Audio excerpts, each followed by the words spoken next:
Sometimes you switch on the television first thing in the morning or open up your computer and you see news that makes you want to scream with horror. For those outside Britain who might not know, on June the 12th, a 24-storey block of flats called Greenfell Tower burst into flames. I mean, literally. It burst into flames. The whole building went up like a torch. So far, it appears that what caused this was the new insulative cladding, which had been part of a £10 million conversion and turned out to be highly flammable. Whole families burnt to death in their own houses with no way out. There were mothers throwing babies out of windows in the hope that someone would catch them. Can you imagine the desperation? And now, as if that wasn't terribly bad enough, Facebook is aflame with people blaming Theresa May. For Christ's sake, she ran a theatre of the absurd election campaign, but she's not responsible for this.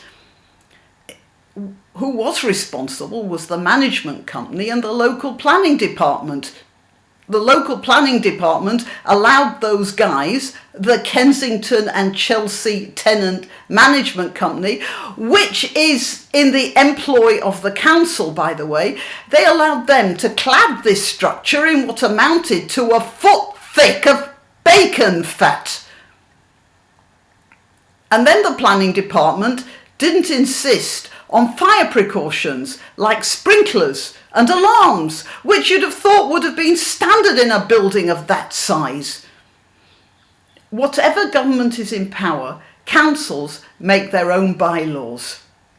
My kids went to university, they lived in student accommodation, and I'm talking about mucky little house conversions, not spanking, great brick halls of residence.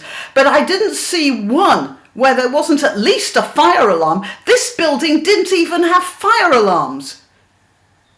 That's not the government. And the howling mob should simmer down because people have died horribly and we need to know why, and we need to know that this won't happen again. It's a time to examine things, not race about flapping your arms and blaming everyone in sight. Frankly, I want the management company's balls on a spike, but we'll have to wait until the inquiry is over to see whether my anger with them is justified. Meanwhile, if there isn't a fire precaution law in place across the board now, there should be. And maybe this will make it happen. Those poor guys, I'm sorry, you Greenfell people. You didn't deserve this. Nobody does.